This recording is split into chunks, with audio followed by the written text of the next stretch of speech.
ಅಲ್ರಿ ಸೆನ್ಸಸ್ ಬೇರೆ. ಸೆನ್ಸಸ್ ಅಂತಕ್ಕಂಥದ್ದು ಕೇಂದ್ರ ಸರ್ಕಾರ ಮಾಡುತ್ತದೆ, ಪ್ರತಿ 10 ವರ್ಷಕ್ಕೆ ಮಾಡಬೇಕು. ಇನ್ನಾದರೂ ಸೆನ್ಸಸ್ ಮಾಡಿಲ್ಲ. 14 ವರ್ಷ ಆಯಿತು, ಇಲ್ಲಿವರೆಗೆ ಅವ್ರು ಸೆನ್ಸಸ್ ಮಾಡಿಲ್ಲ. 10 ವರ್ಷ ಆಯ್ತು ಅಧಿಕಾರಕ್ಕೆ ಬಂದು ಮಾಡಬೇಕಾಗಿತ್ತು, 2020ಕ್ಕೆ ಮಾಡಬೇಕು, ಮಾಡಿಲ್ಲ. ಯಾರು ಮಾಡಿಲ್ಲ?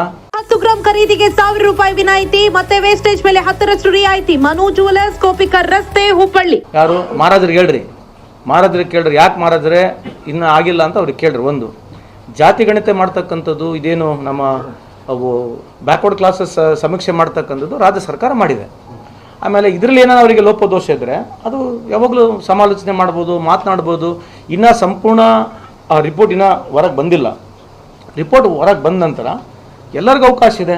ಆಮೇಲೆ ಸನ್ಮಾನ್ಯ ಮುಖ್ಯಮಂತ್ರಿನೇ ಹೇಳಿದ್ದಾರೆ 95% ಪರ್ಫೆಕ್ಟ್ ಆಗಿದೆ. 5% ಯಾರೇ ಮಾಡಿದ್ರು ಇಂಥ ಒಂದು 7 ಕೋಟಿ ಜನಸಂಖ್ಯೆಗೆ ಪರ್ಫೆಕ್ಟ್ ಮಾಡೋಕ್ಕೆ ಯಾರ ಕೈಲಿನೂ ಆಗೋದಿಲ್ಲ. ಸಮರ್ಪಕವಾಗಿ ಸನ್ಮಾನ್ಯ ಮುಖ್ಯಮಂತ್ರಿಯವರು ಹೇಳಿರೋದ್ರಿಂದ ಒಂದು 5% ಬಿಟ್ಟರೆ 95% ಇದೆ. ಅದಕ್ಕೆ ಸಂಬಂಧಪಟ್ಟಿರ್ತಕ್ಕಂಥ ಇಲಾಖೆವಾರಾಗಿರಲಿ ಅಥವಾ ಸರ್ಕಾರ ಅದರ ಪರವಾಗಿ ಯಾವ ರೀತಿ ಆಗಿದೆ ಅಂತಕ್ಕಂಥದ್ದು ಮಾಹಿತಿ ಸಂಪೂರ್ಣ ಕೊಡೋವರೆಗೆ ಸ್ವಲ್ಪ ಸಮಾಧಾನವಾಗಿರ್ಬೇಕು ಮಹಾರಾಜರಿಗೆ ಅಂತ ನಮ್ಮ ಮನವಿ.